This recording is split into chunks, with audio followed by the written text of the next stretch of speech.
የተወደዳችሁ ክርስቲያኖች እንደ አባ ሙሴ የተሸሻችሁ ብትሆኑ እንደ ጳውሎስ ሰው ሁሉ ይጠረጠራችሁ ብትሆኑ ነኖይ አንድ ቀን የምትፈለጉበት አንድ ቀን ለምስክርነት የምትበቁበት እኔ አመጣ እንደሆነ ምን ታውቃላችሁ?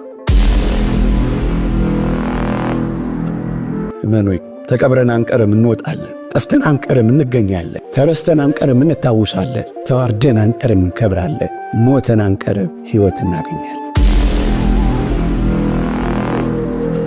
ያለፉትን ዘመናት ሳልጠቅም ነው የቆየሁት። ራሴን አልጠቀምኩ፣ ቤተሰቤን አልጠቀምኩ፣ ቤተክርስቲያኔን አልጠቀምኩ፣ ሀገሬን አልጠቀምኩ፣ ወገኔን አልጠቀምኩ። አሁን ከእንግዲህ በኋላ እኔ እጠቅማለሁ። የብዙ ሰዎች ሐሳብና ጥያቄ ይሆናል። እመኔ ትጠቅማለህ። ቅዱስ ዮሐንስ አፈወርቅ እንደተናገረው ክርስቶስ ይሁዳን እንኳን ሳይቀር እጆቹን ዘርግቶ ይቀበለው ነበር ይላል። አንተ ይሁዳን የሚቀበል አምላክ እንኳን እያለ አንተ ከዚህ አምላክ በብዙ ርቀት ትሮጣለህ፣ በብዙ ርቀት ትሸሸዋለህ፣ በብዙ ርቀት አይቀበለኝም፣ እንድጠቀም አያደርገኝም ብለህ ከሱ ደግሞ ጀርባህን ሰጥተህ ትኮበልላለህ። በቃ አስጨከነው። ወጥተን አንቀርም እንገባለን፣ አንክሰን አንቀርም ደግሞ ጸንተን እንቆማለን፣ አዝነን አንቀርም ደግሞ እንደሰታለን፣ ነፍርቀን አንቀርም ደግሞ እንስቃለን። እግዚአብሔር ያደረገው ይሄንን በየትኛውም ደረጃ እግዚአብሔር ጋር የደረሰ ሳይቀየር የቀረ ማን ነው ወገኖቼ? በየትኛውም ደረጃ ወንበዴዎች፣ አጥቂዎች፣ አሳዳጆች፣ ጠላቶች፣ ከማኞች እንኳን ብንሆን እግዚአብሔር እኛ ጠቃሚ አድርጎ ይቀይራል የሚችልበት ጊዜ አለ። በልዑል እግዚአብሔር ስም እንደምን ሰነበታችሁ? እንደምን አላችሁ? አሜን። በምህረቱ የጎበኘን እንደ በደላችን ያልከፈለን እንደ ኃጢአታችን ያልተቆጣጠረን ይህችን ዕድል ለምስጋና ለውዳሴ በቤቱ ለመሰብሰብ የሰጠን አሁንም የሚያስተምረን የሚያጽናናን የሚያጸናን አምላካችን እግዚአብሔር ይክበር ይመስገን፣ ይክበር ይመስገን፣ ይክበር ይመስገን። ለቀደምት አበው ለነቢያት፣ ለቅዱሳን ሐዋርያት፣ ለሐዋርያውያን አበው ለሊቃውንት የገለጸላቸውን ምስጢር ለሁላችንም ይግለጽልን። እንደ እግዚአብሔር ቅዱስ ፈቃድ ከኔ ጋር በሚኖረን የትምህርት መርሃ ግብር ትጠቅማለህ በሚል ርዕስ እንማራለን። ከእግዚአብሔር ጋር ሆኖ በእግዚአብሔር እጅ ላይ አርፎ የእግዚአብሔር ክንዶች ደግፈውት እግዚአብሔርን ተስፋ አድርጎ በእግዚአብሔር መንገድ ተራምዶ ራሱን ለእግዚአብሔር ሰጥቶ የማይጠቅም ፍጥረት የለም። ብዙ ጊዜ ብዙዎች በብዙ መሰነካክሎች፣ በብዙ መንቻካ ፈተናዎች፣ በብዙ ውጣ ውረዶች መጨረሻ ላይ የምንደርሰው እኔ የማልጠቅም ስለሆነ ነው፣ እኔ ምንኛ የማረባ ሰው ነኝ ብለን ከዚያም ወደ ሌሎች ጥፋቶች ነው የምንሄደው። ለዚህ ነው እግዚአብሔር የነካው የእግዚአብሔር እጆች ያረፉበት የእግዚአብሔርን ተስፋ የቀመሰ የእግዚአብሔርን መንገድ የተረዳ በእግዚአብሔር አሰራር ውስጥ ራሱን ለእግዚአብሔር አሳልፎ ይሰጠ ማንም ይሁን ማን ይጠቅማል፣ እንጠቅማለን። እሱን ማሳሰብ ነው የዚህ ስብከት ሐሳብ። የተወደዳችሁ ክርስቲያኖች እንደው ከመጀመሪያው ካነሰው እዚህ ግባ ከማይባለው ብዙዎቻችን ምን ይጠቅማል ብለን ከምናሳንሰው በእግሮቻችን ከረገጥነው በእጆቻችን ከምንጨብጠው ከአፈር እንኳን እንነሳ። የተወደዳችሁ ክርስቲያኖች በጣም ደካማ፣ በጣም መናኛ፣ በጣም እዚህ ግባ የማይባለው በጣም ደካማው ይሄ አፈር እኔና እናንተን የመሰለ ውብ ፍጥረት ያስገኛል ብላችሁ አስባችሁ ነበር? የተወደዳችሁ ክርስቲያኖች እግዚአብሔር እጆች ውስጥ ያረፈው አፈር ምንኛ ውብ ሆኖ እንደተፈጸመ ተመልከቱት። የማይጠቅም የማይበራ የነበረው ይሄ አፈር ውብ የሆነ ፍጥረት ነበር የሆነው። ይሄ ምንን የሚያሳየን ይመስላችኋል? የቱንም ያክል ደካሞች፣ የቱንም ያክል መናኛዎች፣ የቱንም ያክል ያነስን፣ የተጣልን፣ የተረገጥን፣ ደግሞም የተረሳን እንኳን ብንሆን እግዚአብሔር ልጅ እጅ ላይ እስካረፍን ድረስ እንዴት ውብ ፍጥረት ሊሆን እንደሚችል ያሳይ። የተወደዳችሁ ክርስቲያኖች ለዚህ ነው እግዚአብሔር ጋር ኑሮ የማይጠቅም ነገር የለም ለማለት ምንደፍረው። እስኪ አስቡት፣ ከዚህ አፈር ነው ብርቱ አጥንት የተገኘው ወገኖቼ። ይሄ ምንድነው የሚያሳየን? በየትኛውም ድካም ውስጥ እንኳን ብንሆን፣ በየትኛውም መቆም የማንችልበት ልፍስፍስነት ውስጥ እንኳን ብንሆን፣ በየትኛውም አቅመ ቢስነት ውስጥ እንኳን ብንኖር እግዚአብሔር ደካማ ከሆነው አፈር ብርቱ የሆነ አጥንት ማስገኘት የሚችል አምላክ ነው። እስኪ አስቡት፣ እውነት አጥንት የተገኘው አሁን ከአፈር ነው ቢሏችሁ ታምኑ ነበር? እንደሱ ነው የሆነው ወገኖቼ። ዛሬ መቆም ያቃተን፣ ዛሬ መበርታት ያቃተን፣ ዛሬ በድካም የምንጠራ፣ ዛሬ ልፍስፍሶችና አቅመ ቢሶች የሆን እንኳን ብንሆን በእግዚአብሔር እጆች ላይ ከተሰራ፣ እግዚአብሔር እንዲሰራን ከፈቀደ፣ እግዚአብሔርን የሕይወታችን ቀዳሚ ካደረገን፣ እግዚአብሔር ሰሪያችን ከሆነ እኛም ጭቃነን አንተም ሰሪያችን ነህ እንዳለ ነብዩ እግዚአብሔር እንዲሰራን ከፈቀደም እመኖኝ የቱንም ያክል እንደ አፈር ደካማ እንሆን እግዚአብሔር ከአፈር ደካማ ውስጥ ከሚበተነው ነገር ውስጥ ከሚረገጠውና ከሚልፈሰፈሰው ነገር ውስጥ እግዚአብሔር ብርቱ ነገር ያወጣል። ለዚህ ነው እግዚአብሔርን ጋር ሆኖ የማይጠቅም የለም ያለው ወገኖቼ። በምድራችን ላይ በጣም የተናቁ ነገሮች እንደውም ይቅርታ አድርጉልኝ ለስድብ እንኳን ስንነጋገር አፈር አይደለም እንባባለው። ለስድብና ለማላገጫ እንኳን ይሆን ነው።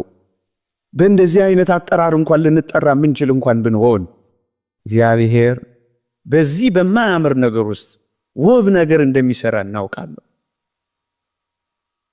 በሚበተነው ነገር ውስጥ የሚሰበሰብ ነገር እግዚአብሔር ይሰራል። በማይቆመው ነገር ውስጥ እግዚአብሔር የሚቆም ነገር ይፈጥራል። ወገኖቼ እኔና እናንተ ውስጥ ያለው እግዚአብሔር የሰራው ሊቃውንት እንደሚናገሩት ከ6 ፋብሪካ በላይ ነው እኔና እናንተ ውስጥ እግዚአብሔር ስራ ይሰራው። ዓለም ቢኮርጀው የማያልቅበት ጥልቀትና ምጥቀት ያለው ህይወት ነው እኛ ሰውነት ውስጥ የተፈጠረው። እግዚአብሔር ምንም ከሆነው ነገር ውስጥ ይሄን ያህል ውስብስብ ነገር ከሰራ ታዲያ በእኔና በእናንተ ህይወት ውስጥ አፈር አይደለንም? ዛሬ የክርስቶስን ሥጋና ደም ተዋህደናል እኮ ዛሬ። የተጣልን እኮ አይደለንም ዛሬ። የተነሳንና የነቃን እኮ ነን ዛሬ። ታዲያ እንደዛ በነበርንበት ህይወት ውስጥ ካለመኖርና ምንም ከነበርንበት ህይወት ውስጥ እንደዚህ ምን ጠቅም ካደረገን እዚህ ከደረስን በኋላ የማንጠቅም እንሆናለን ብላችሁ ታስባላችሁ? ወገኖቼ ለምን እንደዚህ ደካማን ሆን? ለምን እንደ አፈር የተናቀንና የተጠላን ለምን አንሆን? ለምን አስተዋሽ የሚያጣን ሁሉ የሚረግጠን ሁሉ የሚበትነን ለምን አንሆንም? እግዚአብሔር እጆች ውስጥ ካረፈን እመኑኝ የማይጠቅም ፍጥረት የለም። እንደው ከትንሹ ነገር እኮ ልነሳ ብዬ ነው ወገኖቼ። ሌላ ከፍ ያለውን ነገር እስኪ ያስቡት። እግዚአብሔር ትሞታላችሁ ያለን ሞት እንኳን ሳይቀር እግዚአብሔር ለጥቅም ያደርገዋል ብላችሁ ታስባላችሁ? ደግሞ አለው ሞትን ትሞታለህ ብሎ የፈረደበት ያ ሞት ለሰው ልጆች ጥቅም ይሆናል ብላችሁ አስባችሁ ታውቁ ነበር? ወገኖቼ እግዚአብሔር ፍቅር፣ እግዚአብሔር መሐሪ፣ እግዚአብሔር ሰውን ወዳጅ ስለሆነ ትሞታላችሁ ያለንን ሞት እንኳን ሳይቀር ለጥቅማችን አድርጎ የቀየረው አምላክ። አብዛኛው ሰው እንደሚያውቀው ሞትን መሪር ብሎ ነው የሚተረጉመው። ግን ይህንን ሞት ነው እግዚአብሔር ለጥቅማችን እንኳን አድርጎ የቀየረው ወገኖቼ።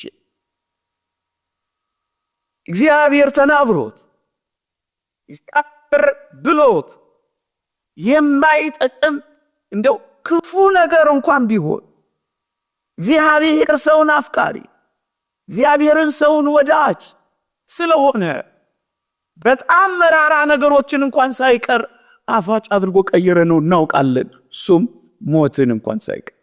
የተወደዳችሁ ክርስቲያኖች አንዲ የሸክላ ሰሪ ገሏ ቢሰነጠቅ ጊዜ ወይም ገላዋ ቢሸረፍባት አብኩታ አፍርሳ አብኩታ ለውሳ የምትሰራው ምርጥ ዕቃ አድርጋ ነው ወገኖቼ።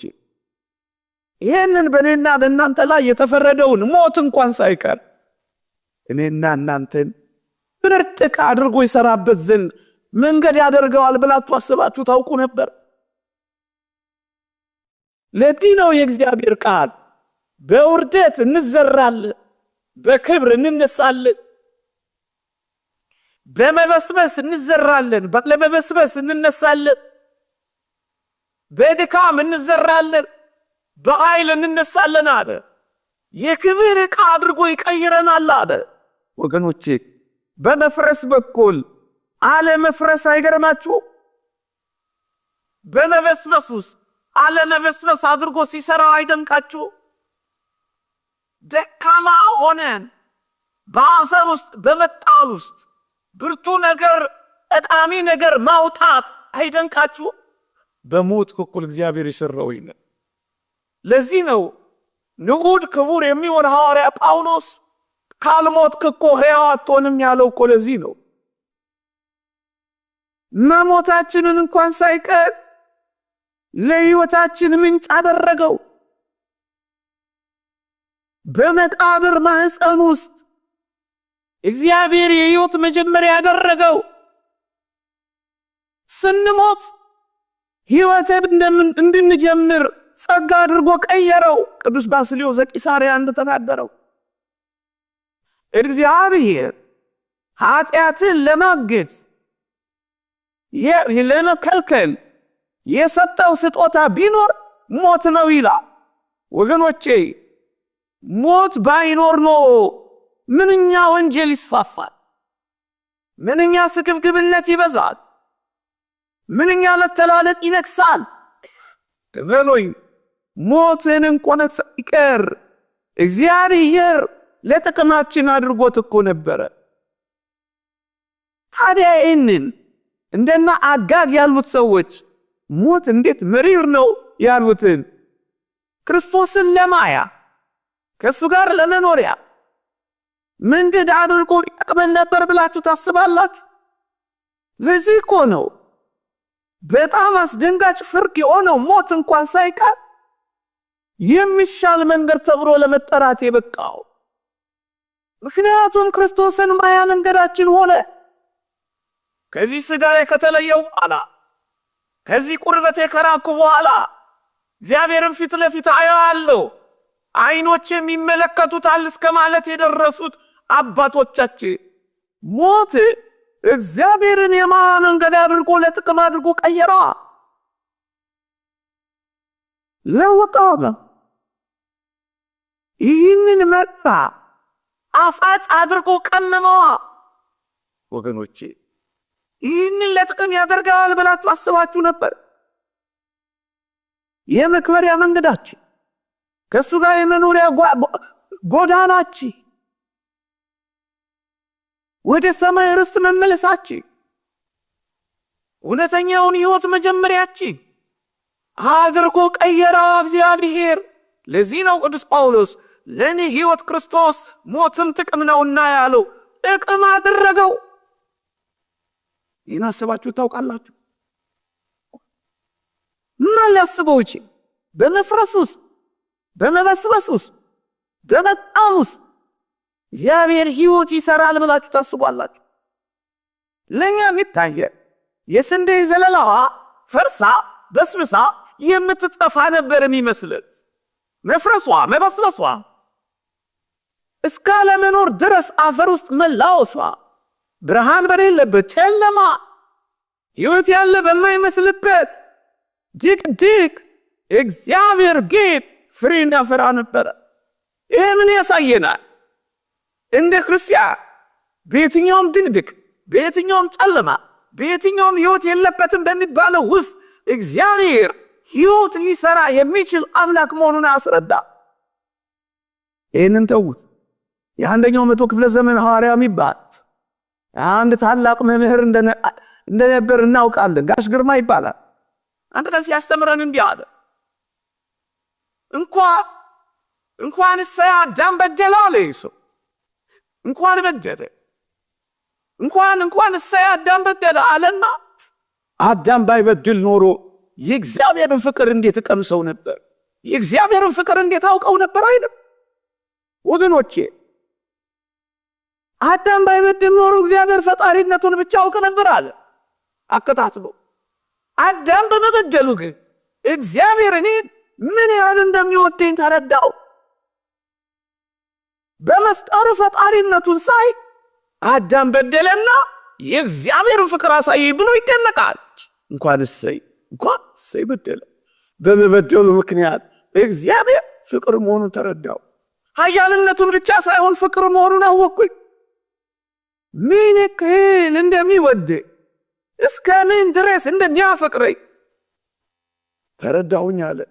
ወገኖቼ ምናልባት እንግዲህ በዚህ ታላቅ መምህር ሐሳብ እንሂድና ይሄንን የአዳም መበደል እንኳን የእግዚአብሔርን እኔና እናንተን የፍለጋ ዳናዎቹንና ኮቴዎቹን ለመስማት እድል ያገኘን አይመስላችሁ? እግዚአብሔር ምን ያህል አፍቃሪ፣ እግዚአብሔር ምን ያህል ሰውን ወዳጅ፣ እግዚአብሔር ምን ያህል ሰውን ፈላጊ እንደሆነ እንዴት ለጥቅም አድርጎ እንደቀየረው አያችሁ? እንደፈለጋችሁ አትቆዋልና የኔና የእናንተን ሰውነት በዘባነ ኪሮብ አስቀመጠውና ጎርጎርዮስ ዘኑሲስ ደግሞ እንደተናገረው እኔና እናንተ ስንደርስበት ብቻ ወደምናውቀው አሁን ቃላት የማይገልጡት አሁን ስሜት የማይገልጠው ቅኔ የማይበቃው አሁን ስብከት የማይችለው ስንደርስበት ብቻ የምናውቀው ሕይወት አዘጋጀልን ይላል። የተዘጋጀልን እንት ከተፈጠርንበት ክብር በላይ የሆነ ክብር አዘጋጀልን።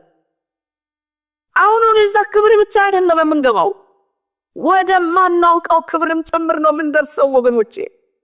ታዲያ ይህ ከምን መረጨ? ቅድም መምህሩ ያለው ነው። እንኳን አዳም በደለ። ይህን በመበደሉ አለ የልብ ስፋት የፍቅሩ ጥልቀት እኮ ነው። ኢየሱስ ክርስቶስን አገኘ ነው። በላ ጠጣ ከኛ ጋር፣ አማኑኤል ከኛ ጋር ሰው ሆነ። በዓይኖቻችን ተገለጠ፣ በእጆቻችን ዳሰስነው፣ አብሮት መኖር ጀመረ። እግዚአብሔር ምን ያህል ቅርባችን እንደሆነ አየነው። ልዕልናውን ብቻ አይደለም ትሕትናውን ተረዳነው። ጉልበቱን ብቻ አይደለም ፍቅሩንም ተገኝነትን። ታዲያ ይህንን ለጥቅም አድርጎ እግዚአብሔር ሲቀይረው አያችሁ? እንዴት ይደንቃል! እናንተ የተወደዳችሁ ክርስቲያኖች እንዴ በጣም የማይጠቅሙ የነበሩ ሰዎች፣ በጣም ጠላት የነበሩትን ሰዎች፣ በጣም አሳዳጅ የነበሩትን ሰዎች፣ በጣም ደረጃ አንድ አጥፊዎች የነበሩትን ሰዎች እግዚአብሔር በጣም ጠቃሚዎች አድርጎ እንደቀየረ አልሰማችሁም? በሞቴ አሁን ሳውልን የሚያክል ጳውሎስን የሚያክል ሰው አንድ ቀን ቤተክርስቲያንን ይጠቅማል ብላችሁ አሰባችሁ ነበር? ካሉበት አላሳደር ካደሩበት አላስውል ያለ እንዲህ ያለ መጣ አሳዳጅ ምርጥ ተሳዳጅ ሆኖ ይጨርሳል ብላችሁ አስባችሁ ነበር? ደብዳቤ ጽፎ ክርስቲያኖችን የሚያስወግር እንዲህ ያለው ሰው ወጋሪ ተወጋሪ ይሆናል ብላችሁ ጠርጥራችሁ ነበር? አዎ። በየትኛውም ደረጃ እግዚአብሔር ጋር የደረሰ ሳይቀየር የቀረ ማን ነው ወገኖቼ? እንዲህ ያለው ሰው ነው በመጨረሻ ላይ ከልዋሪቆን እስከ ደማስቆ የሚንከራተት አብሪ ኮከብ የሆነው። እንዲህ ያለው ሰው ነው በመጨረሻዎቹ ቀናት ለመሳት ቀርብ ያለው እስኪል ድረስ ተሳዳጅ የሆነው። የተወደዳችሁ ክርስቲያኖች እንዴ አብሮት የሚማር ሰው ቅዱስ እስጢፋኖስ አንድ ባች የነበሩ ሲወገ ልብስ ያዥ የነበረ ሰው መጨረሻ ላይ ነፍሱን ያስይዛል ለክርስቶስ ብሎ የጠረጠረ ሰው ነበር። ይህን ምን ያሳያል?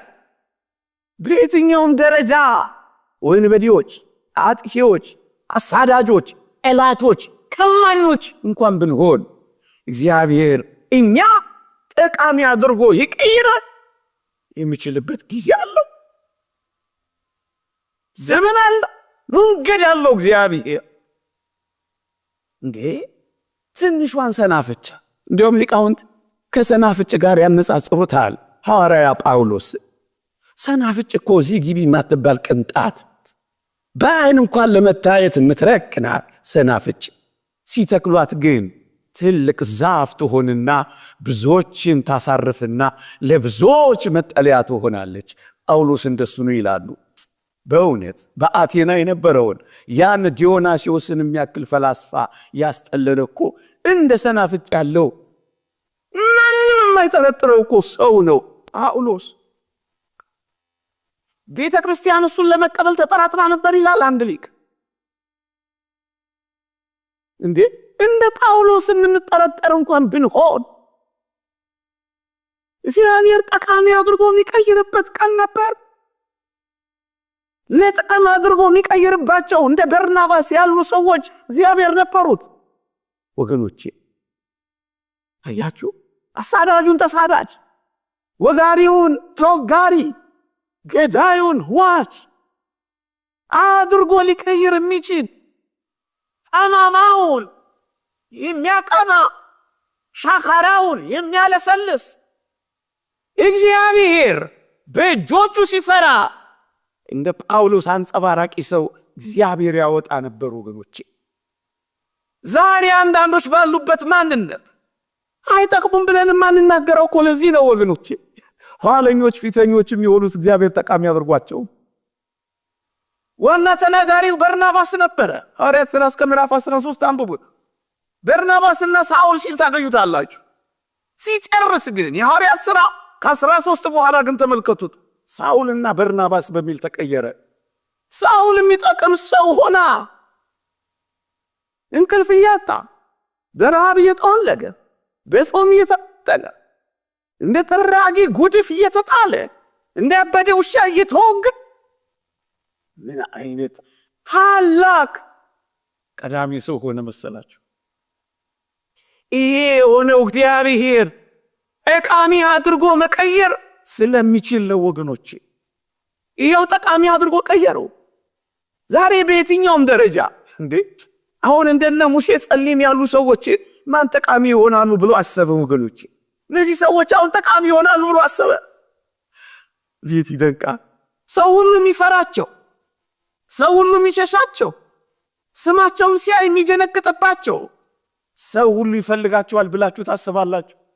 አባ ሙሴ፣ አባ ሙሴ፣ አባ ሙሴ እየተባለ ዝነኛ ይሆናል ብላችሁ አስባችሁ ታውቃላችሁ? እግዚአብሔር ያደረገው ይሄ ነው። የሁላችሁ እስካሁን ዝነኞች ናቸው። የሁላችሁ እስካሁን ጠቃሚዎች ናቸው። ሞተው ይጠቅማሉ። ዘመናዊ ናቸው። እግዚአብሔር ጠቃሚ ሲያደርግ አሳብሎ ነው። የትኛው ወንበዴ ነው ታዲያ ዛሬ በእግዚአብሔር ተስፋ የሚቆርጠው? የማልጠቅም ሰው ነኝ እንደጀመረ ይጨርሰኝ ብሎ ራሱን ሱስ ውስጥ የሚከተው የትኛው ሰው ነው ታዲያ እኔ ልመለስም አልችል ምርጥ ወንበዴ ነኝ የሚለው?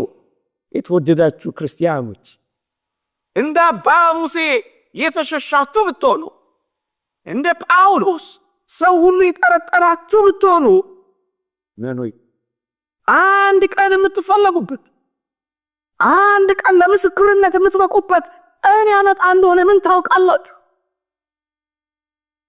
እንደ ጀመረ ይጨርሰኝ እኔ የማልነሳ ቅስሜ የተሰበረው እንድንል ድል የማይሰጠት እግዚአብሔር እንዲያይኑትን እንዲህ ያሉትን የማይጠቅሙ ሰዎች ጠቃሚ አድርጎ ሲቀየሩ ማነው ማይጠቅም? የማያውቁ የነበሩትን ሰዎች አዋቂ ያደረጋቸው እግዚአብሔር። ኮልታፎቹን ሐዋርያት ተናጋሪዎች ያደረጋቸው እግዚአብሔር። ንግግር አዋቂዎችን ሶፊስቶችን አፈዘኳቸው። ስለዚህ ንግግር የማያውቁ ሰዎች ግማሾቹ ቀራጮች ናቸው፣ ግማሾቹ አሳ አጥማጆች ናቸው። አሁን እነዚህ ሰዎች ዓለምን ይቀይራሉ ብላችሁ ታስባላችሁ? አደረገው። እግዚአብሔር በአንዳንዶቹ ዕውቀት ላይ ተጨምሮ ዕውቀትም ይሁን እንዳይመስላችሁ። እግዚአብሔር በባዶ ነገር ውስጥ የሚሞላ፣ እግዚአብሔር ባልቶች ውስጥ ዕውቀት የሚገልጥ፣ እግዚአብሔር በመናኛዎች ውስጥ የሚያበረክት፣ እግዚአብሔር የሉም በሚባሉ ሰዎች ውስጥ አምላካችን እንደሆነ አውቀናል። ተቀማለ እሱን ነው የሚያሳየን ወገኖቼ። እንዴ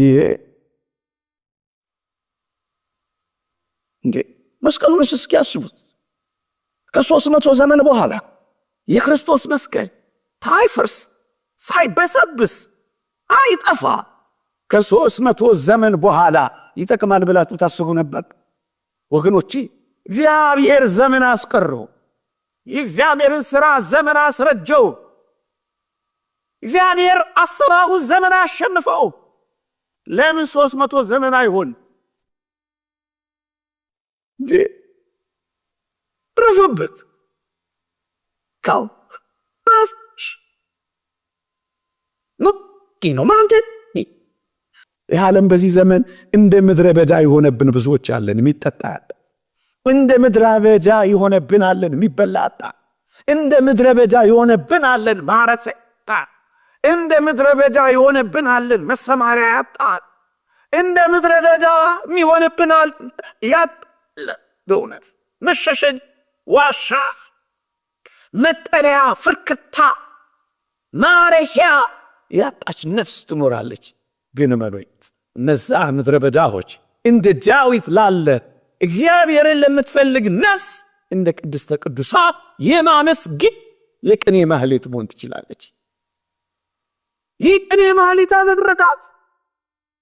መነኮሳትም መናንያንም ባሕታውያንም እንደዚህ ያደረጉት ተራራውን ሲያዩ ዝም ብለው ተራራውን አይደለም የሚመለከቱት ወገኖቼ፣ አይደለም። በእነዚያ ተራራዎች ውስጥ የእግዚአብሔርን የማሳረፊያ ረጅም እጆች ነው የሚያዩት። ተራራውን አይደለም። ምድረ በዳ ውስጥ እግዚአብሔርን ነው። ወዳጄ መከራን ስታዩ እግዚአብሔርን ይው፣ መንገላታትን ስታዩ እግዚአብሔርን ይው። በእነዛ ሁሉ ጠላቶች ተከቦ ዳዊት በዝማሬን ይቀጥላል። አሁን እነዛን ምድረ በዳዎች የመዝሙር ቦታዎች አድርጎ ለጥቅም መቀየር ይችላል። አዎ ይችላል። መከራና መስቀያው መሆን ይችላል። ማዘን በልህ ቀናማ መሆን ይችላል። የበዛብህ የአጋንንት ውጊያና ጦር መዋጋ፣ መጠንከር፣ መበርቻ መሆን ይችላል። ለጥቅም አድርገህ መዋል ትችላለህ። እንደ ዳዊት በእውነት እንዴት ይደንቃል! እኔ በጣም ቢደንቀኝ ምናልባት ከመጥቀም አርፍዳችሁ የሆናችሁ እዚህ ውስጥ ልትኖሩ ትችላላችሁ። ያለፉትን ዘመናት ሳልጠቅም ነው የቆየሁት። ራሴን አልጠቀምኩ፣ ቤተሰቤን አልጠቀምኩ፣ ቤተ ክርስቲያኔን አልጠቀምኩ፣ ሀገሬን አልጠቀምኩ፣ ወገኔን አልጠቀምኩ። አሁን ከእንግዲህ በኋላ እኔ እጠቅማለሁ።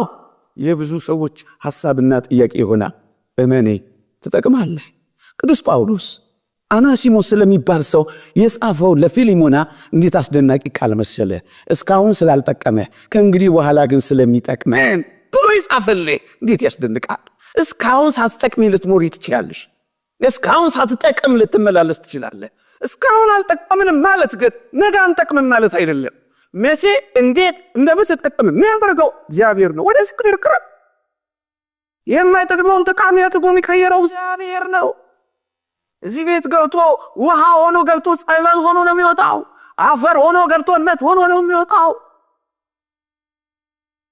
ህብስት ሆኖ ገብቶ ስጋ ሆኖ ነው የሚወጣው። ወይን ሆኖ ይገብ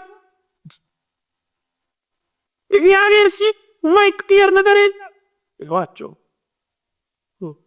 ምናልባት እናንተ ለመቀየር አልቀረብን ካልሆነ በቀር እግዚአብሔርን ቀምሶ ይቀየራል። እግዚአብሔር እጆች አርፈውበት ይቀየራል። ጠቃሚ ይሆናል። ሊነገር የማይችል ጠቃሚ ይሆናል። እስካሁን አልጠቀም ነው ማለት ነገ አንጠቅምም ማለት አይደለም።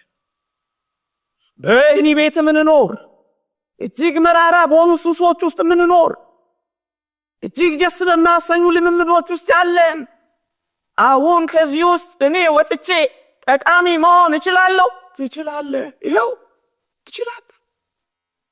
ትችላለህ። ትችላለህ። እግዚአብሔር ይችላል። እሱም ነው የምናምነው። ለአንተ የሚያቀት ነገር የለም ተብሎ አልተጻፈም። አንተ ታቅተዋለህ። አፈር ካቃተው፣ ሰማይ ካቃተው፣ ሞት ካቃተው፣ ኃጢአት ካቃተው፣ በሽታ ካቃተው፣ ሲኦል ካቃተው አንተ ምን ሆነ ነው እግዚአብሔር አቀተዋለሁ የምትለው? እግዚአብሔር የሲኦል መክፈቻ ቁልፎች ካለው ያንተን ልብ ለመክፈት እግዚአብሔር ያቀተዋል። በተዘጋ ግድግዳ የገባ አንተ ትንሽ ባዘነበልከው ሰው ልብ ውስጥ ክርስቶስ አይገባም። ትሁት ስለሆነ ስለሚለማመጥህ እንጂ ሰብሮህ ሊገባ ይችል ነበር። እሱ ፍቅር ነው፣ በማስገደድ አይደለም። በጉልበት አይደለም፣ በፍቅር ነው። እና ማንም አይጠቅማል። እስካሁን አልጠቀምን ይሆናል፣ እመኑኝ፣ ነገ ግን እንጠቅማል። ይህ ለመጥቀም እንዘጋጅ። በአንድ ጊዜ ላንጠቅም እንችላለን። እንደ አናሲሞስ ቀስ እያለን ግን እንጠቅማለን። ቀስ እያለን እንጣፍጣለን። በአንድ ጊዜ ማካክ ትዕቢት ነው። ለምን ትዕቢተኛ ትሆናለህ? በአንድ ጊዜ የመቃይታ፣ በአንድ ጊዜ መጠቃይታ፣ በአንድ ጊዜ ስቀቀቃይታ ይለ ቀስ በቀስ ቅዱስ ማርቆስን ተመልከቱት። በስብከት ወንጌል አገልግሎት ቅዱስ ጳውሎስ ከቅዱስ ጴጥሮስ ጋር በሐሳብ እስኪለያዩ ድረስ እናት የናፈቀችኝ ብሎ ጥሏቸው ሄዶ ነበር። አንድ ልክ ሲናገር ቅዱስ ጳውሎስ ቅዱስ ማርቆስን ያነሳው ይላል በሮሜ መልእክት መጨረሻው ላይ፣ ማርቆስም ደግሞ የተወደደ ወንድማችን ማርቆስ ሰላምታ ያቀርብላችኋል ይላል። ማርቆስን ከ17 ዓመት በኋላ ነው ጳውሎስ ስሙን ያነሳው ይላል። ከ17 ዓመት በኋላ ልትጠቅም ትችላለህ። ከ27 ዓመት በኋላ ልትጠቅም ትችላለህ። ከ37 ዓመት በኋላ ልትጠቅም ትችላለህ። ከ107 ዓመት በኋላ ልትጠቅም ትችላለህ። አንተ ቃይል ምን አስቆጠረ? ቀስ በቀስ ብቻ ደግ ስበቀስ ስበቀስ ስበቅ ዛሬ ትንሽ ጥቅጥ ነገ ትንሽ የጠቀምክ ትሄዳለህ። የተወደዳችሁ ክርስቲያኖች ወገኖቼ፣ በእግዚአብሔር ዘንድ ለምን በባከነ ሰዓት አይሆንም? እንጠቅማለን። ለምን ባለቀ ሰዓት አይሆንም? እጅግ ጠቃሚዎች እንሆናለን ወገኖቼ፣ እጅግ ጠቃሚዎች እንሆናለን። በባከነ ሰዓትም ቢሆን ማን ምሳሌ ያለን ካላችሁ እንደ ቅድስት እሌኒ ያለ በባከነ ሰዓት የጠቀመ ሰው ያለ ይመስላችኋል? እቺን ቅድስት እናታውቋታላችሁ። ሕይወቷ የሚጀምረው በመገፋት ነው። ጨዋ ናት፣ ስንዱ ናት፣ ታማኝ ናት ለቤተሰቦቿ። ግን ያውም በቤተሰቡ ራስ በባሏ የተከዳች ናት። በባሏ ስራሽ ያውጣሽ ተብላ የተወረወረች ናት። በባሏ አጥቅሚም ተብላ ባህር ውስጥ ምን አለ ምድር ላይ እንኳን ቢያረጋት ትንሽ የመኖር እድል ቢሰጣት ባህር ውስጥ የተዘፈቀች ናት። ይህችን ሴት ከባህር ወጥታ ቆስጠንጢኖስን የመሰለ ልጅ ወልዳ መስቀሉን አውጥታ ትጨርሳለች፣ ትጠቅማለች ብሎ ያሰበ ሰው አለ? እቺ ሴት በ80 ዓመቷ ነው ያረፈችው። መስቀሉን ያገኘችው በ79 ዓመቷ ነው። አበቃ። በባከነን ሰዓት ልትጠቅም ከቻልክ አሁን ታግሰህ ኑር። እንዲህ ካልሆነ እወጣለሁ ማን ይጎዳ? እንዲህ ካልሆነ ማን ያቆማለሁ? አንተ ትቆማለህ። እግዚአብሔርና እግዚአብሔር ሥራ ይቀጥላል። ብናምነው ታመናው፣ ባናምነው የታመነው ሆኖ ይቀጥላል። በ79 ዓመቷ በጣም መጠቀም ሴት ሆና በቃች። ወዳጄ የባከነ ሰዓት በሕይወታችን የለም። ስትሆንም እንደ መስቀል ላይ ሰዓት ደቂቃ አትሆንም። እግዚአብሔርን ብዙ ሰዎች የታረቁት ጸሎት መሰለ። ይህን በደለኛውንና ኃጢአተኛውን ማረኝ እያሉ ሰማይን ቀና ብለው ላለማየት ምድርን አቀርቅረው የተመለከቱት በአንዲት አረፍተ ነገር ታርቀዋል። አኑ ከረፈደ የሚመጡትንም በመጀመሪያ የሚመጡትንም እግዚአብሔር የሚቀበል አምላክ ባለቀ ሰዓት። የተወደዳችሁ ክርስቲያኖች ይህቺ ሴት የቀድሞ የመገፋት ሕይወቷ አላበለሻትም። ቤተሰብ የገፋልን እንኖር እንችላለን። ያመነው የካደን ልንኖር እንችላለን። ያመነው ስለ ካደን ራሳችንን ክደን ምናልባት ግሮሰሪ ውስጥ እየተጠረግን ያለን ወንዶች ወይም ሴቶች ተስፋ የቆረጥን እንኳን ብንሆን ይህችን ሴት ልናስባት አይገባል። ይሆናል። ለምን እዛ እንከርማለን? ለምን እኛ ደግሞ ሌሎች ያበላሹን አንሶ እኛ ደግሞ ለመበላሸት ራሳችንን አሳልፈን እንሰጣለን፣ እንጠቅማለን። እኔ ስታመ ምን ነው እግዚአብሔር ጉድ አደረገኝ እያለች ከእግዚአብሔር ጋር ትግል የገጠመች አይንሰል።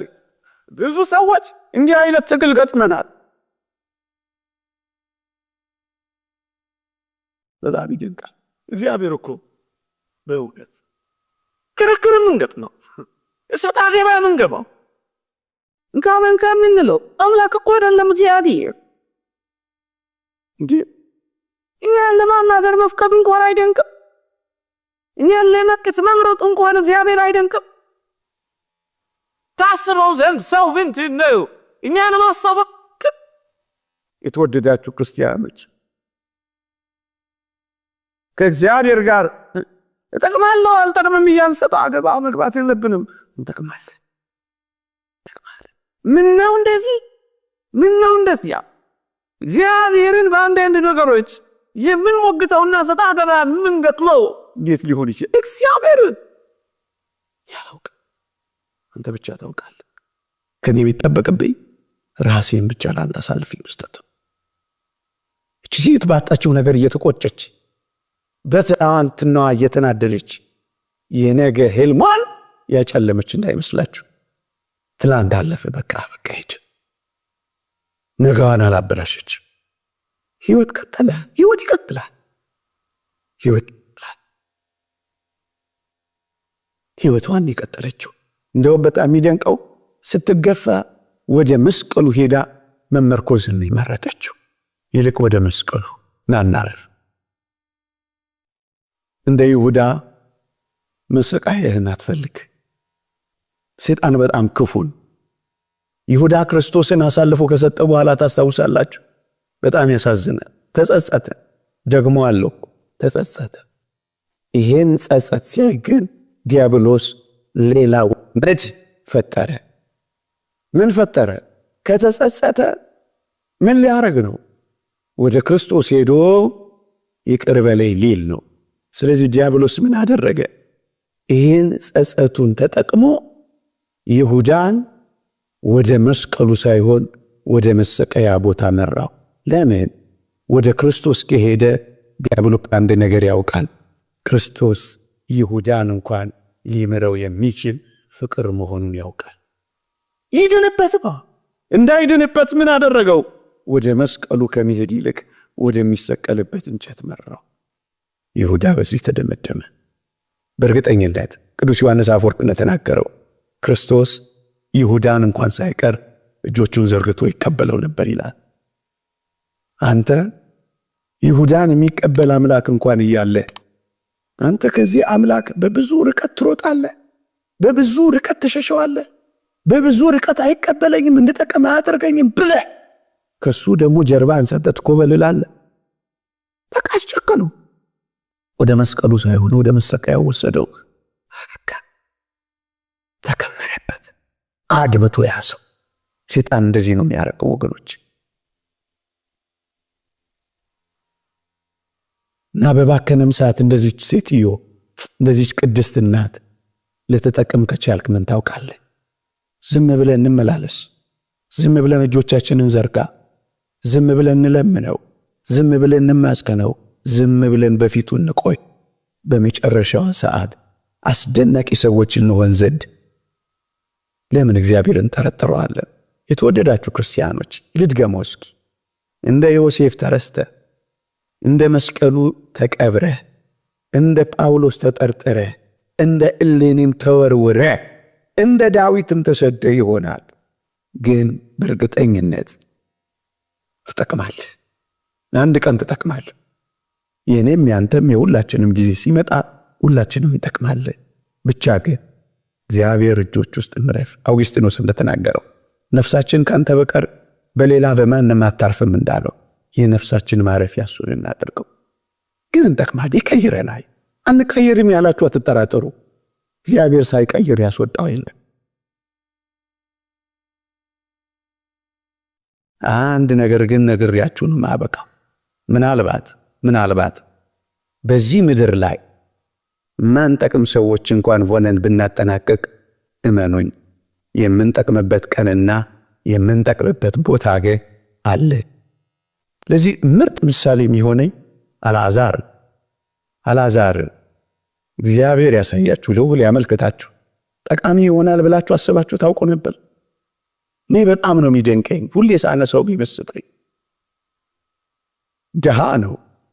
በድህነት ላይ በቁስል የተመታ ነው። በቁስል መመታት ላይ አስታማሚ ያጣ ነው። አስታማሚ በማጣት ላይ ውሾች ቁስሉን እየላሱት እስኪንከባከቡት የደረሰ ነው። ውሾችን የሚያባብርበት አቅም እስኪያጣው ድረስ እንኳንም በውሾች ደስ የሚሰኝ ነው። ቢለምን የሚሰጠው የለም። ባለጸጋውን ብቻ ነው የሚያየው። በኦሪት ኖረው ተስፋ ትንሣኤ አልተሰበከ። ታዲያ ይሄ ሁሉ ሰው እስከ መጨረሻ በዚህ ኑሮ የኖረው አንድ ቀን ይጠቅማል ብላችሁ አስባችሁ ታውቁ ነበር? አዎ፣ አልዓዛር የሚጠቅምበት ጊዜና አድራሻ ነበረው። እሱም በሰማይ ነው። ደግሞ አለው። የተወደዳችሁ ክርስቲያኖች፣ ክርስቲያን የሆነው በዚህ ዓለም ደልቶል፣ በዚህ ዓለም ተመችቶን፣ በዚህ ዓለም ፈንጥዘን፣ በዚህ ዓለም ተዝናንተን ለመኖር አይደለም። እንዳታስቡት ከሆነ ሰየው፣ ግን አይደለም። ለዚህ ነው ቅዱስ ጳውሎስ በዚህች ሕይወት ብቻ ክርስቶስን ተስፋ ካደረግን ምንኛ ምስኪኖች ነን ያለው ለዚህ ነው። በዚህች ሕይወት ብቻ እንዴት ክርስቶስን ተስፋ ምናደርገው? ያንዳንዶች ሊሆን ይችላል። የኔና ያንተ ደግሞ ላይሆን ይችላል። እንደ አልዓዛር በምድር ላይ የማጠቅም ሆነን ብናጠናቀቅም እንደ ቅድስት እሌኒ በባከነ ሰዓት የምንጠቅም እንኳን ባንሆንም ግን በሰማይ መጥቀማችን ይጀምራል። ታዲያ ከዚህ በላይ የክርስቲያኖች ተስፋና ሕይወት አለ? አዎ፣ በሰማይ ድሃ አይደለም የምንሆነው፣ ባለጸጋ ነው የምንሆነው። በሰማይ በበሽታ የተመታ በቁስል የተጠቃ አይደለም መታመም ነው የሚጠፋው። በሰማይ አስታማሚ አይደለም የሚያጣው። የተወደዳችሁ ክርስቲያኖች፣ በውሾች የተከበበው ሰው በመላእክት አጀብ ነው የገባው። በምድር ላይ እንደ ማዕበል በምትናወዝ እንደ ባህር ላይ ኑሮ የኖረው ወደ አስደናቂ የእረፍት ወጀቡ መልህቁን የተከለው አልዓዛር እንዴ በመላእክት እቅፍ ነው የገባው። ባለጸጎችን ብቻ አይደለም፣ እጅግ አስደናቂውን አምላኩን ጭምር ነው ያየው። ታዲያስ በጣም የሚጠቅምበት ጊዜ ይመጣል መሰላችሁ? ታገሱ ክርስቲያኖች፣ አትቸኩሉ ክርስቲያኖች። የኔና የናንተ ምርጥ ጊዜ በሰማይ ሊጀምር ይችላል። አልዓዛር በዛ በሰማይ አሁን ቪአይፒ ወይም ቪቪአይፒም በለው እንደሱ መኖር ነው የጀመረው። ተፈላጊ ሰው፣ ምርጥ ሰው፣ ዝነኛ ሰው ነው የሆነው። አሁን ዝነኛ ላንሆን እንችላለን። ምን አገባ? አሁን ሪኮግኒሽን የሌለን፣ እውቅና የሚሰጠን የሌለን፣ የሚያጨበጭብ የሌለን፣ የሚያየን የሌለን ልንሆን እንችላለን። በመጨረሻው ዓለም ግን ሁሉ ወደኛ ይመጣል። አንድ ቀን ያላየው ባለጸጋው ና እንኳን ከሩቅ ይላል። አብርሃም ደግሞስ አልዓዛርንም በቅፍ አልዓዛር የመታየት ቀን ይመጣል በሰማይ። የዝነኝነት ቀን ይመጣል በሰማይ። ታዲያ አልዓዛር ጊዜ አልጀመረም ብላችሁ ታስባላችሁ? አልዓዛር በጣም ጠቃሚ በሆነ የምትረዱት አልዓዛርን ስደድልኝ ማለት ተጀመረ። ተፈላጊ ትሆናል። በባትሪ የምትፈልግ ትሆናል። ያ ቁስል ያከከበት እጅ እንኳን ሳይቀር የጣቱን ጫፍ አስነክቶ ምላሴን ያበርድልኝ ዘንድ እባክህን ላክልኝ። ባለጸጋ የሚፈልግ ድሃ ልትሆን ትችላል። ብዙ ያለው ሰው ምንም የሌለን የሚፈልግ አንተ ውስጥ ብዙ ሀብት አለ። አንተ ከፍ ብለሃል። ታዲያ ይሄ አልዓዛር ጊዜ አይደል? ከቅርብ ያላዩ ከሩቅ የሚያዩበት ጊዜ ይመጣል። ስምን ጠርተው ማያውቁት ስምን የሚጠሩበት የሚደጋግሙበት ቀን ይመጣል። የሚጠቅሙበት ቀን ይመጣል በሰማይ። ተስፋችን በሰማይ። እንጠቅማለን። ይቆየን።